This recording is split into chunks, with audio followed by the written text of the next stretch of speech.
Hey everyone, Mike here, and today we'll have the Samsung Galaxy S4 and the Apple iPhone 5 side by side in a short comparison. We're going to start with the looks. It's obvious that the iPhone is a much smaller device than the Samsung Galaxy S4. It's also significantly lighter, and because of that, it is going to be the more comfortable handsets for most of us, unless you have giant hands. For the rest of us, the iPhone is going to be easier to use with a single hand, but that's just one side of the coin. The overall design and build quality is another. And the iPhone 5 is a notch over the Samsung with its metal and glass body as opposed to the plastic used for the S4. It's true, Samsung upped the game over the S3 and now offers a hyper glazed design for the back cover, but it still feels a bit cheap and outdated compared to the iPhone and many of the other top smartphones of the moment.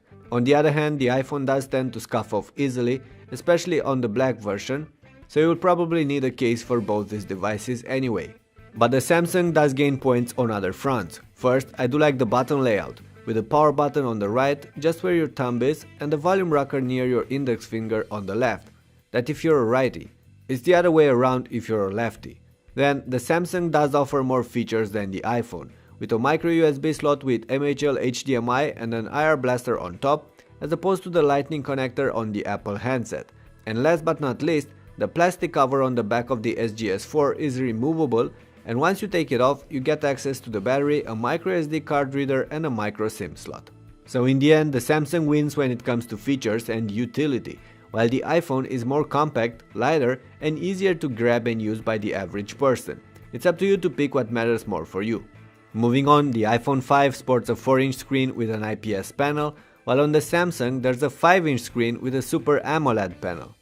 There's also a pixel density advantage for the S4 thanks to its 1080p screen, which means that texts, icons and fine details are going to be extremely sharp on this one.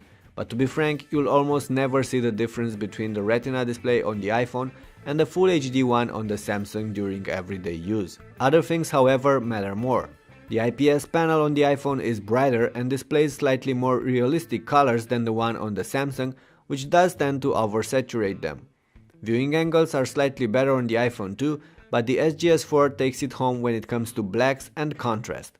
All in all, both screens are stunning, and each has its pros and cons.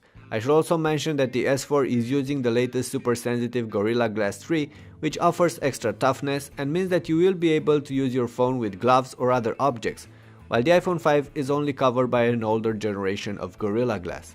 Above the screen there's the front camera and some sensors on the iPhone, while the Samsung does bundle a couple of extras there, with an IR sensor that enables gestures and a notification LED next to the standard camera and light sensor.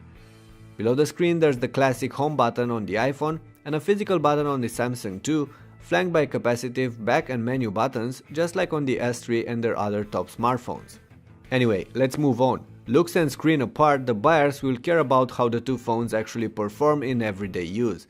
And here's where the Android versus iOS debate kicks off. iOS is simple and rather dull, but snappy and backed up by a curated ecosystem, while Android is more complex and easier to customize and adapt to your style. With the S4 though, that runs Android 4.2 Jelly Bean, Samsung did bring many of their own touches over the OS, starting with TouchWiz UI and continuing with all of their S apps and motion gestures. In fact, there are many new gestures brought by the S4. I'm not going to get in depth here, some are gimmicks, but some are actually useful. You should see my dedicated clip on motion gestures for more details about them. At the end of the day though, both these handsets are incredibly snappy and can deal with all sorts of content and tasks, from browsing to editing photos and videos, from chatting to playing the latest HD games. The powerful hardware inside the phone has a role in this. You can check now the specs of the two phones compared here, and while you'll notice that the S4 washes the floor with the iPhone on paper and even in most synthetic tests, when it comes to everyday use, the Samsung is still the one that gets sluggish sometimes, while the iOS powered handset does not. So this is not just a game of power, it's more. Of course, the smartphone still needs to handle the basics, and the two handsets compared here can handle calls at ease, offer top-notch reception and quality, even in congested or noisy environments. They are great for messaging and chatting too, with a slightly bumped for the S4, which offers a wider screen and an excellent swipe-enabled keyboard. Anyway, let's focus a bit on the cameras on these two devices. On the front, there's a 1080p shooter on the Samsung and only a 720p one on the iPhone. On the back there's a 13 megapixel camera on the Galaxy and only an 8 megapixel one on the iPhone. But we shouldn't judge cameras by megapixels alone, we judge them by results. And while I've seen 13 megapixel shooters fail in the past, that's not the case here, as the camera on the S4 is capable of at least matching the one on the Apple device and even outmatching it in enough cases. See for yourself.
Besides that, the Samsung offers a more complex photo interface with plenty of interesting features as opposed to the plain and simple one on the i5. You get several shooting modes, just like on the Samsung Smart Camera, filters and tons of manual settings, so we can really say that Samsung put a lot of effort in the camera on their S4. As we get closer to the end of our comparison, we should talk about two other important aspects. First, the battery life. With average use, the iPhone can last through the day. The Samsung, however, can even last for 2 days. The SGS4 now houses a larger battery than its predecessor, and that makes up for the power-hungry screen and hardware. So unless you're pushing the S4 hardly, in which case you'll only get several hours of use from it, you're going to be happy with the battery life. Which I can't actually say about the iPhone 5, that has been my main driver for the last month.